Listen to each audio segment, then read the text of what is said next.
Hello everyone, कैसे हो आप? सो आई होप आप बहुत शानदार, बहुत मज़ेदार और एकदम चकाचक तरीके से तैयारी कर रहे होंगे। ऑलमोस्ट 50 डेज के आसपास अपने पास टाइम बचा है। बहुत ज़्यादा टाइम बचा नहीं है और कल एक इंटरेस्टिंग वीडियो आने वाली है जिसमें हम डिस्कस करने वाले हैं what should be the right approach to appear for this December attempt. और एक छोटी सी रिक्वेस्ट, अगर जो चीज़ मैं कल तुमको उस वीडियो में बताने वाला हूँ तुमने उसको ढंग से वैसे ही तैयार कर लिया जैसे मैं बोल रहा हूँ, तो ज़्यादा बड़ी बात तो नहीं, but you are going to get selected. It is going to be a tough task, definitely it is going to be, but you will get selected अगर आपने उसको वैसे ही किया। क्योंकि कल संडे है और कल यूजुअली हम संभव सीरीज की वीडियो नहीं डाल पाते हैं, मतलब डाल पाते हैं से मतलब डालते नहीं हैं। तो कल मैं तुम्हारे लिए एक छोटा सा सरप्राइज रिकॉर्ड करूंगा। It will be a very detailed strategy for the next 2 months, और जिसमें हम डिस्कस करेंगे कि what should be the right approach. Approach यहाँ से भी, यहाँ से भी और यहाँ से भी, how we can do it. और अगर आप एक ऐसी स्थिति में है कि आपको समझ में नहीं आ रहा है, कंफ्यूजन बहुत ज़्यादा है, क्वेश्चन आपसे ढंग से नहीं बन पा रहे हैं, कॉम्प्रिहेंशन में कुछ इशू आ रहा है, तो उन चीज़ों को कैसे पकड़ना है, आपकी दिक्कत कहाँ पे पड़ रही है। यूजुअली 3 तरह की दिक्कतें होती है। एक कॉम्पिटिटिव एग्जाम है, if it is MCQ exam, जिस पर हम कल बात करेंगे। और क्योंकि 10 एग्जाम्स के आसपास मैंने दिए हैं और कुछ क्लियर भी किए हैं, ज़्यादा कुछ तो नहीं किया है बट कुछ क्लियर किए हैं, तो उसके एक्सपीरियंसेस मैं आपको शेयर करूंगा। It will not be a book knowledge, ठीक है? कोई किताब नहीं है कि मतलब वहां से उठा के डायरेक्ट बता दिया, ऐसा कुछ नहीं होने वाला है। So it is going to be interesting video, wait for tomorrow and you will have it. Right, so let's come back to the topic. हम बात कर रहे हैं टूल्स एंड टेक पे, और ये है हमारा day number 26। So this is your 26th day, day 60, मतलब 60 दिन का ये प्रोग्राम है। इसके नोट्स एंड टेस्ट टेलीग्राम पे अवेलेबल है। अच्छा हाँ, यहाँ पे थोड़ा सा ये हल्का सा एक थोड़ा सा डॉट डॉट जैसा तुमको दिख रहा होगा, दाग जैसा, इस पर ध्यान मत देना। हमारे यहाँ पे छोटू है, उसने इसको गीले कपड़े से पोंछ दिया, पूरा गंदा हो गया था ये, तो मैंने अब इसको साफ किया है, बट थोड़ा बहुत रह गया है क्योंकि फिर लेट हो रहा है वीडियो रिकॉर्ड करने में, तो मैं रिकॉर्ड कर रहा हूँ। ठीक है, सो नोट्स एंड टेस्ट आपको टेलीग्राम ऑफिशियल चैनल पे मिल जाएंगे, डिटॉक्स बायोलॉजी के, वहां से आप इसको कंसिडर कर सकते हैं।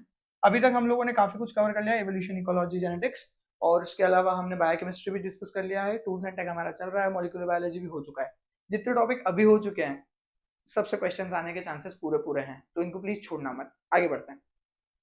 तो आज की कहानी, आज मैंने थोड़ा सा फॉर्मेट चेंज किया है। आज हम थोड़ा सा इस तरह के कंप्यूटराइज पीपीटी पे बात करेंगे। यूजुअली हम आईपैड पे बनाते हैं, बट आज थोड़ा समय की वजह से नहीं हो पाया। अच्छा, what are we going to discuss today, तो वो मैं ऐसे ही बता देता हूँ तुमको। तो हम लोग आज डिस्कस करने वाले हैं centrifugation. We are going to discuss.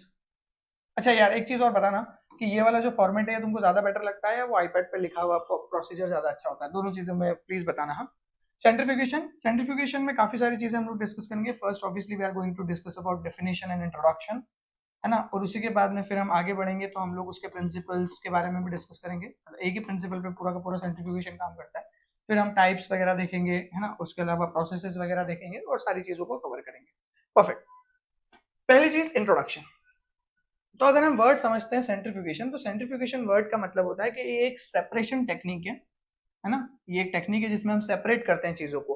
किस बेसिस पे सेपरेट करते हैं? तो हम बेसिस होता है हमारा या तो साइज या शेप, डेंसिटी या फिर विस्कोसिटी, है ना। अब विस्कोसिटी की जब आप बात करते हो तो यहाँ पे मीडिया आ जाता है आपका, और उसके पहले वाले जो डेंसिटी भी मीडिया के लिए बात की जाती है, साइज, शेप और डेंसिटी पार्टिकल के लिए भी की जाती है। तो इसमें जो विस्कोसिटी वाला ये टर्म लिखा है, ये आपका मीडिया के लिए यूज किया जाता है मेजरली। डेंसिटी, शेप और साइज आपका पार्टिकल के लिए यूज किया जाता है। और एक चीज इसमें इंपॉर्टेंट काम करती है, क्या? Speed of rotor. लेकिन अभी इसके बाद क्या कर रहे हो आप? रोटर स्पीड से क्या लेना देना है आपको सेंट्रीफ्यूगेशन में? तो भाई साहब, इसका बहुत इंपॉर्टेंट रोल होने वाला है। रोटर स्पीड से ही हम सेंट्रीफ्यूगेशन परफॉर्म करेंगे। How we are going to say this? देखो, अब एक इंपॉर्टेंट बात समझना। सेंट्रीफ्यूगेशन करते वक्त आप सिर्फ उन्हीं पार्टिकल्स को सेपरेट कर सकते हो जो आपके सस्पेंशन में होते हैं। सस्पेंशन में होने का क्या मतलब होता है? सपोज ये अपने पास एक टेस्ट ट्यूब है, तो इस टेस्ट ट्यूब में अब आपके पास में क्या हो सकता है, या तो पार्टिकल नीचे बैठ जाएगा पूरा, या इस पार्टिकल इस सैंपल के ऊपर फ्लोट करता रहेगा। जो चीज फ्लोट करती है, इसका मतलब ये होता है कि पार्टिकल की जो डेंसिटी है वो आपकी क्या है, बहुत कम है आपके मीडिया की डेंसिटी से, मतलब सस्पेंशन की डेंसिटी से। आई मीन जो ये आपका सैंपल है। अब यहाँ पे तुम इसको ऐसे समझ सकते हो, इसको मैं डीएम लिखूँ तो ज्यादा सही रहेगा, मीडिया की डेंसिटी से। यहाँ पे कौन सा पार्टिकल बिल्कुल सिंक कर जाएगा? तो सिंक वो कर जाएगा जिसकी डेंसिटी जो है वो बहुत ज्यादा है, किससे? मीडियम की डेंसिटी से। ये दोनों स्थिति समझ में आ रही है। लेकिन बीच में कौन रहेगा? बीच में वो रहेगा जिसमें आपकी डेंसिटी ऑफ मीडिया जो है वो डेंसिटी ऑफ पार्टिकल के आसपास हो, थोड़ा बहुत ऊपर नीचे तो रहेगा बट ऑलमोस्ट इक्वेट हो। तो ये जो सस्पेंशन है, धीरे धीरे वो पार्टिकल जो है वो धीरे धीरे धीरे धीरे करके नीचे उतरेगा। अब ये स्थिति जो है इसको हम बोलते हैं क्या, sedimentation. What we called it, it is known as sedimentation. तो ये पूरा सेडिमेंटेशन ही है, centrifugation is the sedimentation, but sedimentation works under the influence of gravity while the centrifugation works under the influence of centrifugal force. This is only difference. बात समझ में आ रही है? Centrifugation works under the influence of centrifugal force while the sedimentation works under the influence of gravitational force. So obviously there will be gravity working over there, but यहाँ पे हम एक external gravity बनाने की कोशिश कर रहे हैं जिसको हम बोल रहे हैं centrifugal force. Getting it? So it is a sedimentation, it is a type of sedimentation, but with a very high speed rotation, creating some kind of external gravitational force called as centrifugal force. Getting it? Perfect. Let's move on. Now, तो यहाँ पे liquid media हम usually use करेंगे। Obviously centrifugation हमेशा liquid media में किया जाता है, और आप इसको सेंट्रीफ्यूज ट्यूब में डाल के अपने पार्टिकल्स को क्या करोगे, आप सेपरेट आउट करने की कोशिश करोगे। आप इसको एक डिफाइंड स्पीड पे रोटेट करोगे, स्पिन करोगे, मतलब spin at a defined speed, और वो किसके थ्रू होगा, किसी रोटर के थ्रू होगा। ऑब्वियसली ये रोटर किसी मोटर से जुड़ी होगी और ये चल रही होगी। ठीक है, यहाँ तक समझ में आई बात? तो ये एक पूरी कहानी है। देखो ये एक स्लाइड में मैंने पूरा का पूरा सेंट्रीफ्यूगेशन कवर कर दिया है, और ध्यान से सुनना है लेक्चर, और इससे अच्छे सवाल बनते हैं। और ये ऐसा नहीं कि सिर्फ टूल एंड टेक में रिलेटेड ही होगा, कहीं और भी आ सकता है ये। देखो अब यहाँ पे एक बेसिक कहानी है, ये हमारी सेंट्रीफ्यूज ट्यूब है, आपने इसको सेंट्रीफ्यूज मशीन में रखा, आपने इसको रोटेट करवाया, सेंट्रीफ्यूगल फोर्स काम किया, और आपका ये on the basis of size, density और शेप आपका क्या हुआ, मॉलिक्यूल सेपरेट हो गए। तो रेड, फिर ये थोड़ा सा I don't know what colour it is, and then the yellow, right. Now अब हम समझ लेते हैं प्रिंसिपल क्या है, on what principles, on what background your centrifugation actually work. देखो it is based on the principle of sedimentation, जैसा कि मैंने तुमको बताया, it is a just specialised type of sedimentation where an external force is actually working over there, और यही सारी चीजें इसके अंदर है। ठीक है, लेकिन अब ध्यान रखना कि जब भी आप सेंट्रीफ्यूगल फोर्स को समझने की कोशिश करते हो तो सेंट्रीफ्यूगल फोर्स बनता कैसे है। ये चीज तुमने बचपन में अपनी पढ़ी होगी कि जैसे एक पत्थर लो, उसको एक धागे से बांधो और उसको ऐसे घुमाना शुरू करो, तो पत्थर जो होगा वो धीरे धीरे क्या होगा, जब आप उसको धीरे धीरे घुमाओगे तो पहले तो वो ऐसे ऐसे ऐसे ऐसे होगा, फिर जैसे जैसे आप उसको तेज घुमाना शुरू करोगे वो सीधा 90 डिग्री पे घूमने लगेगा आपके। ठीक है, वो क्या है, जिस ताकत से वो पत्थर बाहर जा रहा है, मतलब उसके ऊपर सेंट्रीफ्यूगल फोर्स लग रहा है जब हम उसको ऐसे ऐसे करके घुमा रहे हैं, that is your centrifugal force.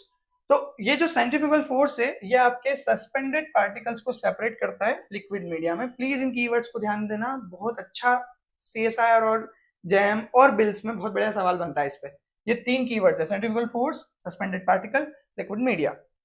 अब अगर हम बात करें कि अगर हम नेचुरल सेडिमेंटेशन की बात करें, तो जब आप बोल रहे हो कि ये सेडिमेंटेशन का टाइप है, मतलब नेचुरली भी चीजें सेडिमेंट हो सकती है, हाँ बिल्कुल हो सकती है। जैसे आपकी चाय पत्ती बैठ जाती है, जब आप चाय छान के रख देते हो तो धीरे धीरे आप देखना बहुत बारीक बारीक जो चाय पत्ती होती है वो बहुत देर तक अगर चाय पड़ी रहेगी तो नीचे जाके बैठ जाएगी, है ना। ऐसे ही नमक पानी होगा तो नमक धीरे धीरे जाके नीचे बैठ जाएगा। लेकिन वो जो नमक पानी में से नमक धीरे धीरे जाके नीचे बैठ रहा है, मान लो उसको आधा घंटा लग रहा है, वही चीज आप सेंट्रीफ्यूज मशीन में डालो, 3 मिनट के लिए घुमाओ, मान लो 10,000 आरपीएम पे, और आपका वो वापस बाहर निकल जाएगा। तो 10 गुना कम टाइम हो गया ना सर, कहाँ 30 मिनट में वो आपको अलग निकल के आ रहा था, या 3 मिनट में आपको मिल जा रहा है। यही इंपॉर्टेंस है सेंट्रीफ्यूगेशन का। अगर आप जो सारे experiment, and this is important, जितने भी एक्सपेरिमेंट आप सेंट्रीफ्यूज मशीन में परफॉर्म कर रहे हो, आप उसको ग्रेविटेशनल फोर्स के अंडर में नेचुरली भी कर सकते हो। बट जो काम आप सेंट्रीफ्यूगेशन मशीन में मान लो 10 मिनट, 15 मिनट या आधे घंटे में करोगे, वो यहाँ पे हफ्ते भर या हो सकता है 10 दिन भी लग जाए उसमें, डिपेंडिंग अपॉन कितने लेवल तक आप सेडिमेंटेशन को इंप्रूव करना चाहते हो, मतलब सेपरेशन को इंप्रूव करना चाहते हो। ठीक है, so this is the principle. इसको एक डायग्राम से देख लो जरा, है ना। तो यहाँ पे ये डायग्राम है तुम्हारे पास में, जैसे तुम यहाँ देख रहे हो, तो यहाँ पे मूवमेंट है, ये एक्सिस है अपने पास में, अंदर जो लग रहा है ये क्या है, अपना सेंट्रीपिटल फोर्स, और जो बाहर की तरफ निकल रहा है, ये जो बाहर की तरफ निकल रहा है ये क्या है, अपना सेंट्रीफ्यूगल फोर्स। ठीक है, ये वेलोसिटी है, ये इसकी ओमेगा, एंगुलर वेलोसिटी वगैरह, ये पूरा अरेंजमेंट, और इसके थ्रू आपको समझ में आ रहा है कि हाँ इस तरीके से सेंट्रीफ्यूगल फोर्स एक्ट करने वाला है। ठीक है, अब आ जाते हैं कि कौन कौन से ऐसे फैक्टर्स होते हैं, इंपॉर्टेंट है, ध्यान से समझना है। कौन से ऐसे फैक्टर्स होते हैं जो आपके सेंट्रीफ्यूगेशन को डायरेक्टली इन्फ्लुएंस करते हैं। सबसे पहला, अभी मैंने याद होगा तुमको बोला था डेंसिटी दोनों के लिए लगेगी, सैंपल की डेंसिटी एंड सोल्यूशन की डेंसिटी। सोल्यूशन मतलब वो जो इसमें आप मीडिया, जिसमें आप क्या कर रहे हो, अपने एक्सपेरिमेंट्स को परफॉर्म करा रहे हो, तो सोल्यूशन की डेंसिटी और सैंपल की डेंसिटी दोनों इंपॉर्टेंट हो जाती है। अब इसके लिए मैंने तुमको अभी जस्ट एक चीज बताई थी, क्या ऐसा कुछ कि अगर सोल्यूशन की डेंसिटी ज्यादा है तो क्या होगा, चीजें आपकी फ्लोट करेगी, सेंट्रीफ्यूज नहीं हो पाएगी। अगर सैंपल की डेंसिटी बहुत ज्यादा है तो वो नीचे आके सिंक कर जाएगा, वो भी सेंट्रीफ्यूज नहीं हो पाएगा। अच्छा फिर एक बात बताओ, बहुत बार तुमने ये चीज नोटिस करी होगी कि हम पैलेट बनाते हैं, हम सेंट्रीफ्यूज करते हैं और उससे हम पैलेट क्रिएट करते हैं, और पैलेट क्रिएट करने की वजह से हम बोलते हैं कि ये पैलेट क्रिएट हो रहा है। और फिर जब आप पैलेट क्रिएट कर रहे हो तो आप तो बोल रहे हो कि सिंक करेगा तो सेंट्रीफ्यूज नहीं हो पाएगा। Sir the point is this, यहाँ पे कुछ चीजें ऐसी हैं जो under the influence of centrifugation इतनी ताकत से नीचे आती है, सेडिमेंट होती है कि वो पैलेट फॉर्म कर लेती है। तो formation of pellet is actually not related with what I am saying right now. बात समझ में आ रही है? पैलेट का फॉर्मेशन हम इंटेंशनली करते हैं, उसमें ताकत से उसको घुमा के, है ना। और वो क्यों ऐसा? क्योंकि वो इतना मिक्स्ड है दोनों कि वो घूम ही, मतलब एक्चुअली में वो पैलेट बना नहीं रहा है, तो हमने सेंट्रीफ्यूज से उसको पैलेट बनाया। इस वजह से ध्यान रखना कि सैंपल की डेंसिटी और सोल्यूशन की डेंसिटी दोनों इंपॉर्टेंट हो जाती है आपके सेंट्रीफ्यूगेशन में, पहला फैक्टर। दूसरी चीज टेम्परेचर एंड विस्कोसिटी।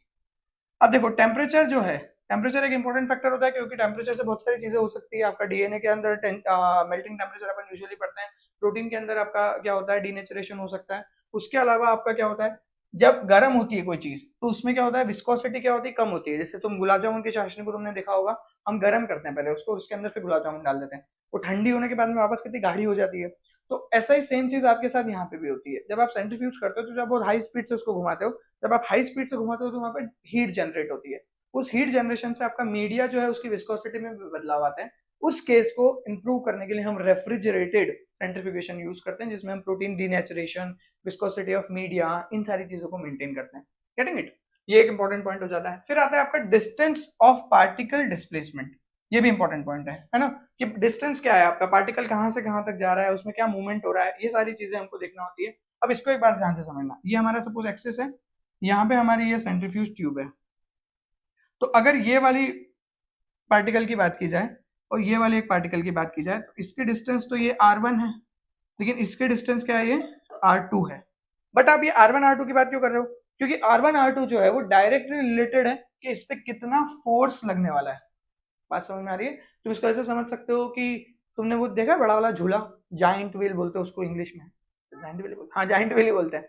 तो वो जो बड़ा वाला झूला होता है, उसके अंदर क्या होता है, जितना बड़ा वो झूला होता है उतना आपको गुदगुदी ज्यादा होती है पेट में। क्यों? क्योंकि आपको ऊपर उतना वो फोर्स क्रिएट करता है। लेकिन छोटे झूले में आप झूलोगे तो उतना फोर्स क्रिएट नहीं होगा। बात समझ में आ रही है? ऐसा क्यों? इसका मतलब यहाँ पे ये है कि यहाँ पे ना एक फोर्स क्रिएट होता है, और उस फोर्स की पूरी फील्ड को हम लोग बोलते हैं रिलेटिव सेंट्रीफ्यूगल फील्ड, ये लिखा हुआ। और वहां पे जो फोर्स क्रिएट होता है उसको हम लोग बोल देते हैं रिलेटिव सेंट्रीफ्यूगल फोर्स। जहां तक ये फोर्स एक्ट करता है उसको हम रिलेटिव सेंट्रीफ्यूगल फील्ड भी बोल देते हैं। तो जितना ज्यादा आर होगा उतना क्या होगा, आरसीएफ का वैल्यू आपका ज्यादा देखने को मिलेगा। ठीक है? तो यहाँ पे रोटेशन की स्पीड, जिसको हम यूजुअली आरपीएम से बोल देते हैं, और आरपीएम और दूसरा रिलेटिव सेंट्रीफ्यूगल फील्ड, जितनी ज्यादा रिलेटिव सेंट्रीफ्यूगल फील्ड और रिलेटिव सेंट्रीफ्यूगल फोर्स होगा उतना ज्यादा जल्दी आपका क्या हो जाएगा, सेडिमेंटेशन हो जाएगा। बात समझ में आ रही है? अच्छा, एक रिलेशनशिप और होता है जिसको हम लोग नोमोग्राफिकल रिलेशनशिप बोलते हैं, जिसमें हम बोलते हैं कि आरपीएम जो है उससे आप आरसीएफ को कैलकुलेट कर सकते हो। बट ये रिलेशनशिप अलग तरीके से पूरा डिराइव होता है, जिसमें हम I think 1.112 into 10 to the power minus 5 into r into rpm का square is equals to rcf। लिख देता हूँ मैं इसको कहीं पे, कहीं हाँ लिखे यहाँ पे, यहाँ लिख देता हूँ मैं ना, rcf is equals to 1.115 into 10 to the power minus 5। इसमें थोड़ा बहुत एरर हो सकता है बट इतना चलेगा। आरपीएम, ये कोई भी क्वेश्चन इससे डायरेक्टली नहीं पूछा जाने वाला, इनटू आर। ये एक बेसिक सा क्या होता है, रिलेशनशिप होता है इन दोनों के बीच में। तो आरसीएफ और आरपीएम का ये रिलेशनशिप है। Getting it? तो तुमको साफ साफ समझ में आ रहा है कि रिलेटिव सेंट्रीफ्यूगल फील्ड और आरपीएम के बीच में एक बड़ा रिलेशनशिप होता है और उसमें आर इंपॉर्टेंट होता है। Getting it? और इसीलिए हम यहाँ पे बोल रहे हैं कि पार्टिकल डिस्प्लेसमेंट रेट, उसका डिस्टेंस, और रोटेशन स्पीड और आरसी। ये फैक्टर्स याद रखना इसलिए जरूरी है क्योंकि इन फैक्टर्स से आपका जो रिजल्टेंट है वो डिराइव होता है, आपका रिजल्ट बदलता है इन सारे फैक्टर से, इसलिए इंपॉर्टेंट हो जाता है। अगली स्लाइड पे अपन चलते हैं, तो यहाँ पे अपन समझ लेते हैं कि प्रोसीजर क्या होता है या प्रोसेस क्या होता है। सबसे पहले आप एक कंटेनर लेते हो जिसको आप सेंट्रीफ्यूज ट्यूब बोलते हो, सॉरी, जिसके अंदर आप सॉलिड, लिक्विड या जो भी आपके लिक्विड्स होते हैं, या तो आप सॉलिड लिक्विड का मिक्सचर डालते हो या फिर दो लिक्विड्स का मिक्सचर डाल देते हो जिसको आप सेपरेट करना चाहते हो, डाल दिया, ठीक है। फिर आप इसको बहुत ताकत से, बहुत तेजी से रोटेट करते हो, 10,000 आरपीएम, 15,000 आरपीएम, 20,000 आरपीएम, और उससे फिर आप क्या जनरेट करते हो, सेंट्रीफ्यूगल फोर्स जनरेट करते हो बहुत तेजी से घुमाने से। फिर आपका क्या होता है, वो जो मिक्सचर है या तो सॉलिड लिक्विड का या दो लिक्विड का या जो भी मिक्सचर है, वो अपने कॉन्स्टिट्यूएंट पार्ट्स में बढ़ जाता है। ठीक है? क्यों बढ़ जाता है? क्योंकि उसकी अपनी अब स्पेसिफिक पॉइंट्स होंगे यहाँ पे, या तो अपने खुद के साइज होते हैं, साइज के डिफरेंस की वजह से बढ़ जाता है, डेंसिटी के डिफरेंस की वजह से बढ़ जाता है ना, मास के डिफरेंस की वजह से बढ़ जाता है, और बढ़ने के बाद में हमारा जो भी चाहिए हमको वो प्रोडक्ट हमारे पास में आ जाता है।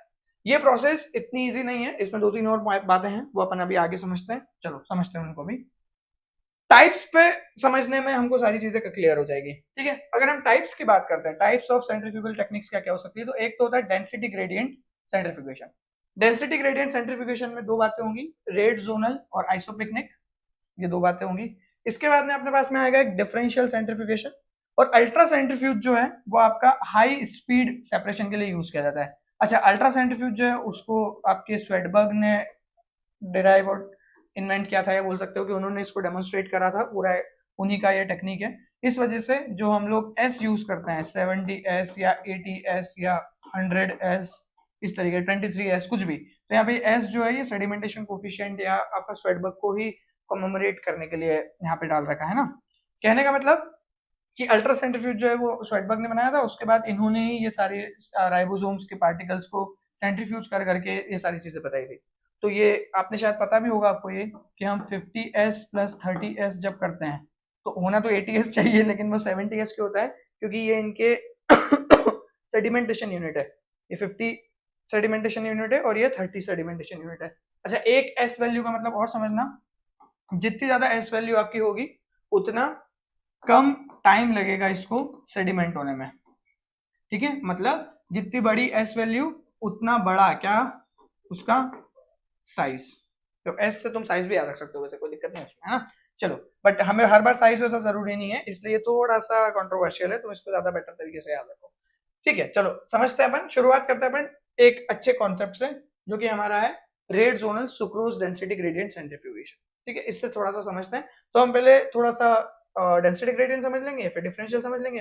अल्ट्रा सेंट्रीफ्यूगेशन इन दोनों में चल जाता है, तो इसमें कोई लोड लेने की जरूरत नहीं, इसको अलग से पढ़ने की जरूरत नहीं है। ये स्वेडबर्ग वगैरह जो इंटरेस्टिंग पॉइंट्स थे, ये मैंने एक्स्ट्रा तुम लोगों को यहाँ पे एक्सप्लेन कर दिए। These are more than enough. एक दो पॉइंट और समझ लो, यहाँ पे इसका जो आरपीएम होता है ये 1 लाख के आसपास चला जाता है, 1 लाख टू 1.5 लाख, 5 लाख तक भी जा सकता है ये, और उस लेवल पे जाके हम लोग इसमें काम करते हैं। और आरसीएफ बहुत ज्यादा यहाँ पे, मतलब 15,000G वगैरह तक का आरसीएफ यहाँ पे डेवलप होता है। चलो अपन समझते हैं रेट जोनल। पहले तो समझ लो कि जोनल या रेट जोनल हम क्यों बोल रहे हैं इसको। सुक्रोज डेंसिटी ग्रेडियंट एक बहुत अच्छा एग्जांपल है भैया रेट जोनल का, और इसमें जो सेपरेशन है वो आपका पार्टिकल की साइज एंड मास पे डिपेंड करता है, और उसके बेसिस पे सेपरेट होता है, on the basis of size and mass. ये एक इंपॉर्टेंट पॉइंट हो गया। दूसरी चीज, अब इसमें करते क्या है हम लोग, हम पहले ग्रेडियंट प्रिपेयर करते हैं। ग्रेडियंट आप कैसे प्रिपेयर करते हो, मान लो यहाँ पे मैंने 5% सुक्रोज लिया, यहाँ पे मैंने 20% सुक्रोज लिया, फिर इसके थ्रू हमने क्या किया, हमने धीरे से बहुत ध्यान से एक pre formed gradient, word important है, लिख देता हूं मैं, क्या किया हमने, एक प्री फॉर्म्ड ग्रेडियंट, है ना। इस तरीके से हमने क्या बनाया, प्री फॉर्म्ड ग्रेडियंट बनाया। प्री फॉर्म्ड ग्रेडियंट बनाने के बाद अब यहाँ पे अगर तुम ध्यान दे रहे हो तो ये एक स्विंगिंग बकेट रोटर है। स्विंगिंग बकेट रोटर में ऐसा सीन होता है कि आपका जो ये रोटर होता है, यहाँ पे आपके पहले ट्यूब आप इस तरीके से लगा देते हो, और फिर जब ये रोटर जो है ये घूमता है तो आपका ये जो ट्यूब्स होती हैं इस तरीके से 90 डिग्री पे हो जाती हैं इसके, इसको बोला जाता है स्विंगिंग बकेट रोटर। यार देख रहे होंगे तुम लोग, ये ट्यूब इस तरीके से ऊपर उठ जाएगी जब ये बहुत तेजी से घूमेगा। तो ये दिख रहा है यहाँ पे, ये यहाँ पे अल्ट्रा सेंट्रीफ्यूगेशन क्या है इसका। अब देखो मैंने अभी बताया था ना कि अल्ट्रा सेंट्रीफ्यूगेशन आप दोनों में यूज कर सकते हो, डिफरेंशियल में भी और आपका डेंसिटी ग्रेडियंट में भी। तो आपने डेंसिटी ग्रेडियंट बनाया, फिर ताकत से इसको बहुत स्पीड से घूमता रहा घूमता रहा घूमता, अल्ट्रा सेंट्रीफ्यूज हुआ। अब यहाँ पे देखो सेपरेशन हो गया, सबसे ऊपर low size molecules, medium size molecules बीच में, और हाई साइज मॉलिक्यूल मतलब बड़े वाले मॉलिक्यूल सबसे नीचे आ गए। तो on the basis of size differentiate हो गया ये। और इस तरीके से आपने फिर क्या किया, आपके जब ये अरेंजमेंट हो गए तो फिर आपने क्या किया, इनको एक्सट्रैक्ट कर लिया। इसको बोलते हैं हम लोग फ्रैक्शनेशन करना। इसको फ्रैक्शनेशन किया आपने धीरे धीरे करके पंप के थ्रू, या अब तो बहुत अलग अलग टेक्निक्स आ गई है, इसमें तुम फ्रैक्शन नंबर वगैरह भी कैलकुलेट कर सकते हो। और इस तरीके से आपने इसको फ्रैक्शनेट किया, और फ्रैक्शनेट करने के बाद आपने इसमें बता दिया कि अच्छा ये कॉन्स्टिट्यूएंट हमारे पास है। बट हम इसको जोनल क्यों बोल रहे हैं, सवाल उठता है कि हम इसको जोनल इसलिए बोल रहे हैं क्योंकि अगर तुम ध्यान से देखोगे तो यहाँ पे सैंपल अलग तरीके से एक जोन में लोड किया है, ये वाले जोन में ये सैंपल है पूरा, और इसके नीचे ये वाला पूरा जोन क्या है आपका, प्री फॉर्म्ड डेंसिटी ग्रेडियंट का जोन है, इसलिए हम इसको बोल रहे हैं कि जोनल सेंट्रीफ्यूगेशन है ये। बात समझ में आई। लेकिन जब हम दूसरे वाले पे बात करते हैं, दूसरा कौन सा था, आइसोपिकनिक।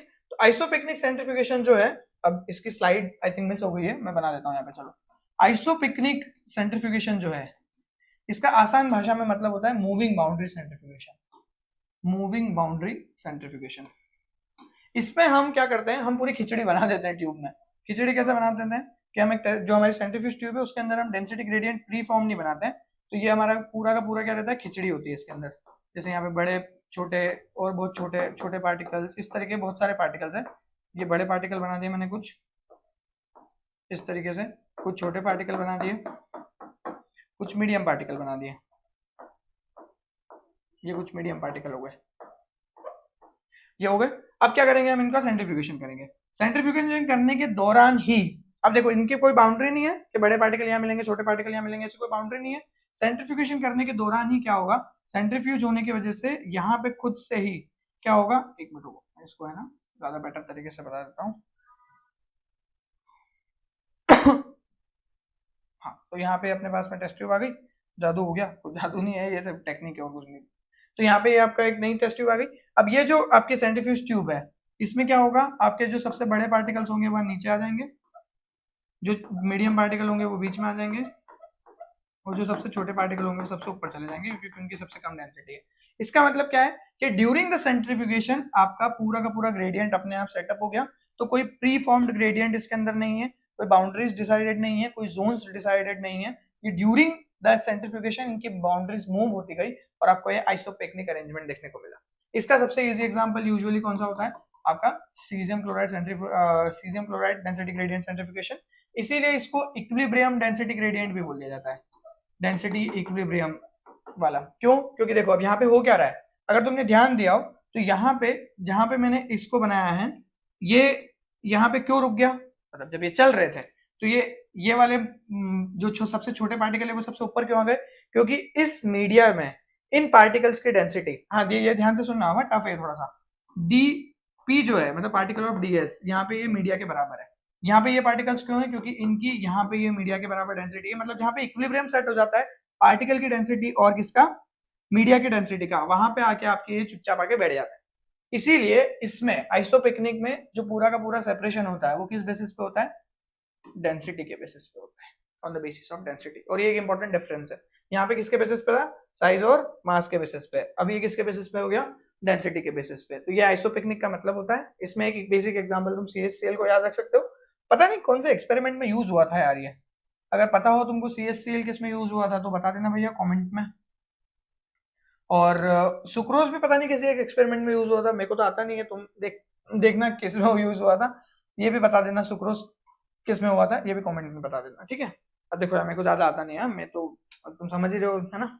चलो आगे बढ़ते हैं, फिर आ जाते हैं इंपॉर्टेंस पे। Why are we discussing this, why are we talking about centrifugation, importance क्या है इसकी। वैसे मैंने तुमको इंपॉर्टेंस ऑलरेडी बता दी है ना, कि ग्रेविटेशन के अंडर अगर आप ये सारे काम करोगे तो पता नहीं कितने जन्म तक आप एक ही एक्सपेरिमेंट करते रह जाओगे, आप साइंस में कुछ एडवांसमेंट इतने अच्छे से हो नहीं पाएंगे, वहां आपका सेंट्रीफ्यूगेशन इंपॉर्टेंट हो जाता है। तो इंपॉर्टेंस की अगर बात करें तो ये क्या करता है, अपना सेपरेशन प्रोसेस को बहुत तेज कर देता है, it speeds up the separation process compare to the natural sedimentation with the gravity, पहला पॉइंट। दूसरी चीज, ये सेंट्रीफ्यूगल फोर्स जनरेट करता है, कैसे, बाय रोटेटिंग द रोटर, और इस वजह से हमारा पार्टिकल सेपरेशन जो होता है वो फैसिलिटेट होता है और बहुत ज्यादा क्या हो जाता है, तेज हो जाता है ना। बस यही इंपॉर्टेंस है और कुछ बहुत ज्यादा है नहीं इसमें, और ये है ही नहीं इसलिए इतना इंटरेस्टिंग है ये। ऑब्जेक्टिव्स क्या क्या है हमारे सेंट्रीफ्यूगेशन हम क्यों करना चाह रहे हैं, इमिसिबल लिक्विड्स अगर हमको सेपरेट करना है, जो मिक्स नहीं हो रहे हैं उसको सेपरेट करने का मतलब यहाँ पे ये है कि प्रॉपर तरीके से सेपरेट करना है, अलग अलग बिल्कुल करना है, तो आप इस सेंट्रीफ्यूज को यूज कर सकते हो। इम्प्योरिटीज अगर आपको रिमूव करनी है आपके कंपोनेंट प्यूरिफिकेशन के टाइम पे, तब आप इसको सेपरेट कर सकते हो, है ना। अच्छा मैंने तुमको डिफरेंशियल सेंट्रीफ्यूगेशन नहीं बताना है, सॉरी। हाँ, डिफरेंशियल सेंट्रीफ्यूगेशन की स्लाइड मैंने डाली थी वैसे तो, कहाँ को गायब हो गया भैया, गायब हो गई हो तो चलो ठीक है, मैं ऐसे ही बता देता हूँ। पहले डिफरेंशियल सेंट्रीफ्यूगेशन समझ लो, फिर ऑब्जेक्टिव्स पे वापस आते हैं, है ना। तो डिफरेंशियल सेंट्रीफ्यूगेशन में सीन ऐसा है कि आप क्या करते हो, जैसा अपन ने अभी आइसोपिकनिक में किया था उसी तरीके का कुछ अरेंजमेंट होता है। हमारी एक सेंट्रीफ्यूज ट्यूब होती है, उसके अंदर बहुत सारे पार्टिकल्स होते हैं अलग अलग साइज के और डेंसिटीज के। अब इसमें डिफरेंशियल सेंट्रीफ्यूगेशन में हम क्या करते हैं, सबसे पहले क्या होता है, हमारा एक अरेंजमेंट शुरू होता है और हम एक 10 मिनट के लिए सपोज करो 1000 RPM पे पहले चलाते हैं, इसको रन करते हैं। तो जो सबसे भारी पार्टिकल्स होते हैं वो क्या होते हैं, जो सबसे भारी पार्टिकल्स होते हैं जो 10 मिनट में 1000 RPM पे ही सेडिमेंट हो जाएंगे, तो वो यहाँ पे पेलेट बना लेते हैं और हम यहाँ पे जो ऊपर सुपर नेटेंट होता है इसको अगली टेस्ट ट्यूब, मतलब इसको अलग दूसरी वाली सेंट्रीफ्यूज में निकाल लेते हैं। जितने भी टेस्ट ट्यूब में बोल रहा हूँ वहाँ पे सेंट्रीफ्यूज ट्यूब भी है भैया, हो कमेंट मत कर देना सेंट्रीफ्यूज ट्यूब ही नहीं पता तुमको, तो यहाँ पे जस्ट किडिंग। बट यहाँ से आपने इसको अलग किया, ये सुपर नेटेंट आपने डाला, अगली बार इस बार जब आपने प्रोसेस किया तो आपने 10 मिनट के लिए मान लो 2500 आरपीएम पे चलाया, 2500 आरपीएम, तो अब क्या होगा, स्पीड बढ़ गई है तो सेडिमेंटेशन रेट भी बढ़ेगा। तो इससे थोड़े हल्के पार्टिकल्स जो है अब उन्होंने पेलेट आउट किया, फिर वापस आपने सेंट्रीफ्यूज लिया। इस बार आपने क्या किया, वापस से मान लो 10 मिनट के लिए चलाया। जरूरी नहीं है, कई बार हम क्या करते हैं जैसे आरपीएम बढ़ाने के साथ साथ टाइम भी बढ़ाते हैं। यहाँ पे मैं एक यूजुअल एग्जांपल दे रहा हूँ, मान लो इसको बढ़ा देते चलो टाइम, 30 मिनट के लिए आपने चलाया और 30 मिनट के लिए मान लो आपने चलाया 10,000 आरपीएम पे, और इस बार आपके क्या होंगे, और जो थोड़े से लाइट पार्टिकल्स होंगे वो पायलट आउट होंगे। और ऐसे करते करते जब तक आपको पूरा क्लियर सुपरनेटेंट नहीं मिल जाता, बिल्कुल क्लियर सुपरनेटेंट नहीं मिल जाता, तब तक आप इसको करते रहते हो। इसको बोलते हैं डिफरेंशियल सेंट्रीफ्यूगेशन, क्योंकि हर बार आप क्या कर रहे हो, आप आरपीएम को और टाइम को चेंज कर रहे हो, डिफरेंट लेके आ रहे हो, उसमें डिफरेंस ला रहे हो, तो डिफरेंशियल सेंट्रीफ्यूगेशन उसको कहते हैं। अच्छा, इसमें ये क्या करते हैं, इसमें ना आप सेल के पार्टिकल्स को अलग कर सकते हो। सबसे पहले आपका न्यूक्लियस वगैरह बाहर हो जाएंगे, न्यूक्लियस और कुछ और जो बेसिक अरेंजमेंट्स होंगे वो, फिर माइटोकॉन्ड्रिया वगैरह बाहर हो जाएगा, माइटोकॉन्ड्रिया, क्लोरोप्लास्ट वगैरह कुछ ऑर्गेनेल्स बाहर हो जाएंगे, मेम्ब्रेन वेसिकल्स वगैरह जो थोड़े हैवी होंगे वो। फिर आपके यहाँ पे आगे आगे आओगे तो यहाँ पे और कुछ होगा, तो चलते फिरते आपके जो ईआर के मेम्ब्रेन वेसिकल्स वगैरह होंगे, लाइसोसोम वगैरह वो चले जाएंगे यहाँ पे, और एंड में राइबोसोम के साथ में और आपके छोटे मोटे डीएनए वगैरह सब हटने के बाद में आपका क्या होगा, क्लियर सुपरनेटेंट आ जाएगा। This is known as differential centrifugation. Sorry हाँ मैं भूल गया था इसको, मतलब स्लाइड मिस हो गई थी तो मेरे को दिमाग में नहीं चमका। हम वापस आते हैं ऑब्जेक्टिव्स पे, है ना। ऑब्जेक्टिव्स में अपना तीसरा पॉइंट क्या है, क्रिस्टलाइन ड्रग्स को अगर आपको सेपरेट करना है मदर लीकर से, तो क्रिस्टलाइन ड्रग्स अगर आप डेवलप करना चाहते हो, अगर आपको ड्रग डेवलपमेंट थोड़ा बहुत समझ में आता है, तो हम कुछ ड्रग्स ऐसे होते हैं जो हम ऑर्गेनिक सॉल्वेंट्स में डेवलप करते हैं, उसको अगर आपको अलग हटाना है क्रिस्टलाइन ड्रग्स को, तो आप इसका यूज कर सकते हो। और इमल्शंस और सस्पेंशंस को टेस्ट करने के लिए भी हम इसको यूज करते हैं कि किस तरीके का सेंट्रीफ्यूगेशन प्रोसीजर उसके साथ में डेवलप हो रहा है, ठीक है। तो ऑब्जेक्टिव से इतना ज्यादा लोड लेने की जरूरत नहीं है, ये तुम कॉमन सेंस के लिए भी सोच सकते हो, जब क्वेश्चन आएगा एक्चुअली तो उसमें दिमाग लगाना तो ये बन जाएगा वैसे, ठीक है। तो this is about differential centrifugation, let's move on. Applications, बहुत सारे एप्लीकेशंस है, कुछ मैंने यहाँ पे डाल दिए, जैसे बल्क ड्रग प्रोडक्शन में यूज किया जाता है ये, है ना, बायोलॉजिकल प्रोडक्ट्स बनाने में काम किया जाता है, प्यूरिफाई करने में, है ना, सस्पेंशन और इमल्शंस को इवेल्युएशन करने के लिए कितना बेटर सस्पेंशन या इवेल्युएशन है, सॉरी इमल्शन है, अभी जस्ट हमने पीछे बात की थी ऑब्जेक्टिव। कोलॉइडल मॉलिक्यूलर वेट को डिटरमाइन करने में भी यूज किया जाता है, क्योंकि डेंसिटी बेसिस पे सेपरेशन चलते हैं इसके अंदर। चॉक पाउडर को पानी से सेपरेट करने में, अब ये बच्चों वाला थोड़ा सा एप्लीकेशन हो गया। इसके अलावा skimming milk to remove fat, तो जो हम लोग वो बिलोना मेथड अगर तुमने सुना हो, जिसमें हम मथते हैं और उससे मक्खन निकालते हैं और फिर उससे फिर घी बनाते हैं बिलोना मेथड से, तो वो आपका सेंट्रीफ्यूगेशन ही बेसिकली, आप उसमें वो मथनी से क्या करते हो, आप सेंट्रीफ्यूगल फोर्स ही जनरेट करते हो। उसके अलावा वाइन का क्लैरिफिकेशन और स्टेबलाइजेशन में यूज किया जाता है ये, हाँ ये सुन के अच्छा लगा होगा तुमको ना।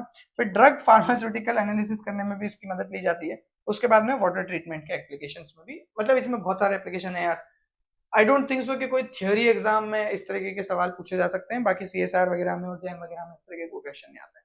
ज्यादा एप्लीकेशन वगैरह की लोड लेने की जरूरत नहीं है, it's just to make the lecture holistic. Let's move on. अगली बात एडवांटेजेस पे आ जाए, तो पहला एडवांटेज तो यही है भैया कि इसमें ऑटोमेशन हो जाता है ना। उसके बाद में ड्राई सॉलिड्स जो होते हैं स्लज में, इसको ये क्या करता है, फटाफट से क्लियर आउट करके दे देता है आपको। ऑयली स्लजेस जो होते हैं उनको क्लियर करने में मदद करता है ये, है ना। उसके अलावा माइक्रो कंप्यूटर सेटिंग्स के साथ में आप इसको यूज कर सकते हो। आजकल तो बहुत एडवांस टाइप के आपके सेंट्रीफ्यूज आ गए हैं, उसको आप सेट कर देते हो वहीं से, माई कंप्यूटर से वो सारा सेटअप वगैरह कर देता है, फ्रैक्शनेशन वगैरह और सारी चीजें हो जाती है उसमें। इसके बाद में कॉस्ट इफेक्टिव पड़ता है ये, बाकी तरीके सेपरेशन के उससे थोड़ा कॉस्ट इफेक्टिव पड़ता है। लास्टली इसकी जो डिजाइन होती है वो काफी रग्ड होती है, इस वजह से काफी लंबे भी चलते हैं, मतलब ऐसा नहीं कि एक बार खरीदा अगले हर साल में नया नया लाना है। बट डिसएडवांटेजेस में इससे रिलेटेड एक पॉइंट और है, समझना है इसको। चलो डिसएडवांटेजेस देख लो, ड्रॉबैक्स जिसको कह सकते हैं। ड्रॉबैक्स की अगर बात करें, सबसे पहले लाइट पार्टिकल को सेपरेट करना इतना आसान नहीं है, क्योंकि अगर डेंसिटी डिफरेंस बहुत छोटा है तो आपको बहुत स्पीड पे ले जाना पड़ेगा, और हाई स्पीड के सेंट्रीफ्यूज बहुत महंगे आते हैं, अल्ट्रा सेंट्रीफ्यूज बहुत महंगे आते हैं, तो इस वजह से हल्के पार्टिकल्स को सेपरेट करना उतना आसान नहीं होता है। इसमें एनर्जी कंजम्पशन बहुत हेवी होता है, क्योंकि कई बार आपको घंटे घंटे भर तक भी सेंट्रीफ्यूज मशीन रन करना पड़ती है हाई आरपीएम पे to make the separation more feasible, और उस केस में आपका एनर्जी काफी कंज्यूम हो जाता है। नॉइज डिस्टर्बेंसेस होते हैं हाई आरपीएम की वजह से। नॉइज डिस्टर्बेंसेस का मतलब रिजोल्यूशन उतना अच्छा नहीं हो पाता है, क्योंकि जब हाई आरपीएम पे होती चीजें तो obviously there will be some errors due to high RPM. Noise यहाँ पे जो डेवलपमेंट है, तो नॉइज डिस्टर्बेंस मतलब थोड़ा सा आवाज भी रहती है, बट आजकल साइलेंट वाले भी आ गए तो ये इतना रिलेवेंट नहीं है ना, साइलेंट वाले भी थोड़े बहुत आ गए जिसमें इतना डेवलपमेंट नहीं होता है नॉइज का। उसके अलावा कॉम्प्लेक्स हो जाती है कई बार प्रोसेस, अगर थोड़ी बहुत खराब हो जाती है तो, और मेंटेनेंस काफी कॉस्टली पड़ जाता है, आपको रोटर बदलाना है या मोटर बदलाना है जो भी। इसके अलावा अगर आप कुछ ऐसे इन्वायरमेंट में काम कर रहे हो जहां पे आपका जो मशीन है वो बहुत क्रिटिकल कंडीशन में है, तो आपको कुछ मशीन स्टैंड बाय पे भी खरीद के रखना पड़ता है और वो एक और महंगा सौदा हो जाता है। Getting it? ये कुछ ड्रॉबैक्स हैं इसके। आई डोंट थिंक सो इतने ज्यादा बड़े ड्रॉबैक्स हैं, मतलब मैंने काफी ट्राई किया ड्रॉबैक्स निकालने का बट कुछ मिला नहीं अच्छा, है ना। लास्टली कंक्लूजन अगर हम लोग देखें तो हम ये बोल सकते हैं कि सेंट्रीफ्यूगल फोर्स जनरेट किया जाता है in the centrifugation for the separation of particle, पहला पॉइंट। दूसरा पॉइंट, ये इफेक्टिव है जब आपके ट्रेडिशनल फिल्ट्रेशन मेथड्स ढंग से काम ना करते हो। ट्रेडिशनल फिल्ट्रेशन मेथड्स मतलब आप फिल्ट्रेशन मैकेनिज्म है, क्रोमेटोग्राफी वगैरह और ये सारी चीजें, ऑल्दो क्रोमेटोग्राफी का अपना एक अलग इंपॉर्टेंस है, हम कल वाले लेक्चर में इसको डिस्कस करेंगे।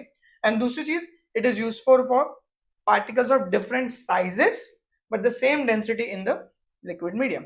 आप सुक्रोज ग्रेडियंट यूज करो, आप साइज के बेसिस पे निकाल दोगे सेम डेंसिटी होने के बाद भी, तो वो एक इंटरेस्टिंग फैक्ट निकल के आता है। एंड आई थिंक इतना मोर देन इनफ है। तुम किसी भी बायोलॉजिकल एंट्रेंस के लिए तैयारी कर रहे हो, एमसीक्यू पेपर, हाँ थियोरी में तो तुमको इसमें बहुत काम करने की जरूरत है, काफी सारी चीजें लिखना पड़ेगी, हर एक चीज को डिफाइन करना पड़ेगा। नोट्स में मैं आई ट्राई कि कुछ चीजें और इसमें इंक्लूड कर दूं, कुछ एग्जांपल्स इसमें इंक्लूड कर दें हम लोग, वहां से तुम इसको पिक कर लेना, कुछ कंपोनेंट्स के डेफिनेशंस वगैरह। और कल मिलेंगे क्रोमेटोग्राफी के साथ में, आई मीन मंडे को। कल तुम्हारे लिए एक बहुत इंटरेस्टिंग वीडियो आ रहा है, how to prepare yourself for the December attempt. कुछ चीजें उसमें जेजीडब्ल्यू बिल्स के लिए भी बता दूंगा मैं, या जेजीडब्ल्यू बिल्स के लिए एक अलग वीडियो रखते हैं। चलो मिलते हैं इसी के साथ में। I have cleared JGW bills in 2017, so कुछ लर्निंग्स वहां से मिल जाएगी। Okay guys, thank you for your time, I hope you are enjoying the series. If you are then thank you, मिलते हैं कल, बाय बाय, गुड नाइट।